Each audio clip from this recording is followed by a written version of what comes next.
परेशानी आए तो ईमानदार रहे, धन आ जाए तो सरल रहे, अधिकार मिलने पर विनम्र रहें और क्रोध आने पर शांत रहें। यही जीवन का प्रबंध कहलाता है। बहुत कमियां निकालते हैं हम दूसरों में। अक्सर एक मुलाकात ज़रा आईने से भी कर लें। किसी के साथ दुख बांट पाना भी एक तरह का सुख है। किसी भी व्यक्ति की कोई भी बात बुरी लगे तो दो तरह से सोचें। यदि व्यक्ति महत्वपूर्ण है तो भूल जाओ और बात महत्वपूर्ण है तो व्यक्ति को भूल जाओ। किससे कब और कितना बोलना है, अगर तुमने यह समझ लिया तो तुम अपनी जिंदगी के सार्थक बन चुके हो। मन से ज़्यादा उपजाऊ जगह कोई नहीं है, क्योंकि वहाँ जो कुछ भी बोया जाए बढ़ता ज़रूर है, चाहे वह विचार हो, नफरत हो या फिर प्यार हो। सच्ची खुशी तभी होती है जब आपकी सोच, कथन और कर्म में समानता हो। वहाँ बैठकर रोना बहुत सुकून देता है, जहाँ कृष्ण के सिवा कोई और सुनने वाला ना हो। इस दुनिया में कोई किसी का हमदर्द नहीं होता। लाश को शमशान में रखकर अपने लोग ही पूछते हैं। कामयाब होने के लिए अकेले ही आगे बढ़ना पड़ता है। लोग तो पीछे तब आते हैं जब हम कामयाब होने लगते हैं। छोड़ दो किस्मत की लकीरों पर यकीन करना। जब लोग बदल सकते हैं तो किस्मत क्या चीज़ है। ज़रूरत से ज़्यादा अच्छे बनोगे तो ज़रूरत से ज़्यादा इस्तेमाल किए जाओगे।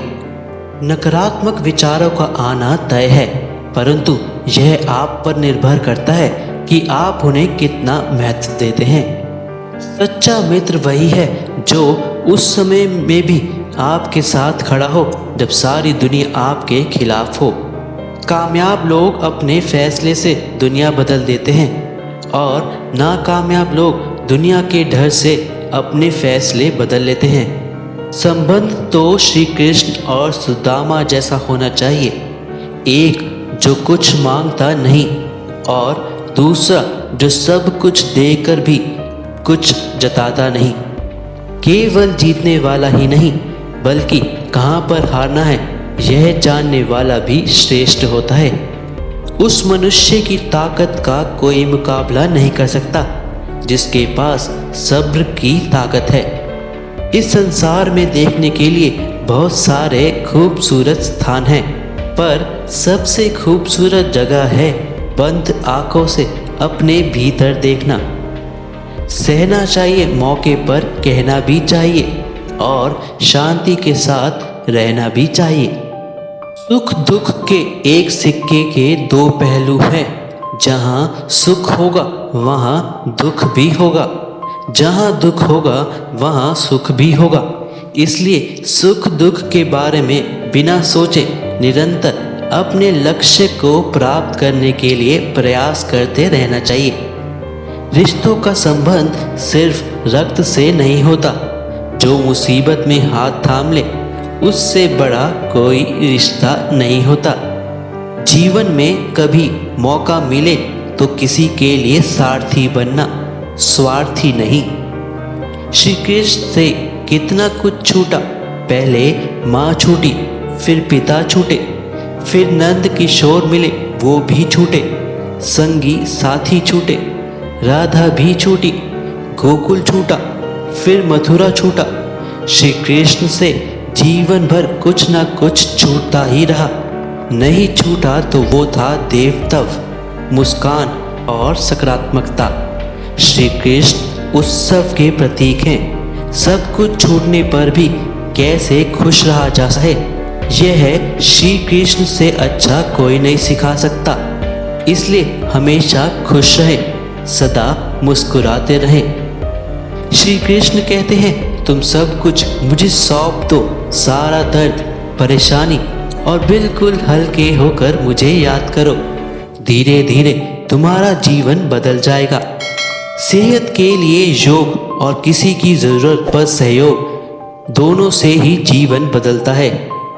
भलाई करते रहिए पानी की तरह, बुराई खुद ही किनारे लग जाएगी कचरे की तरह। रिश्तों को बस इस तरह बचा लिया करो, कभी मान जाया करो और कभी मना लिया करो। जब इंसान की ज़रूरत बदल जाती है तब उसका आपसे बात करने का तरीका भी बदल जाता है। अपना दर्द सबको ना बताएं, क्योंकि सबके घर मरहम नहीं होता, मगर नमक हर एक के घर में होता है। सफल रिश्तों के यही असूल है, बातें बोलिए जो फिजूल है। वक्त गूंगा नहीं बस मौन है, वह आने पर बता देगा कि किसका कौन है। कभी कभी रिश्तों की कीमत वह लोग समझा देते हैं जिनसे हमारा कोई रिश्ता तक नहीं होता। सीखना है तो कलम से सीखो, जब भी चलती है सर झुका कर चलती है।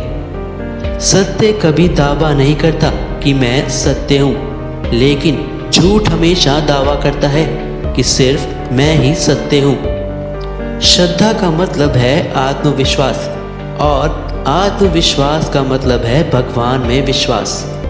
याद रखिएगा, हमारी आस्था की परीक्षा तब होती है जब हम जो चाहे वह ना मिले, फिर भी हमारे दिल से प्रभु के लिए शुक्रिया ही निकले।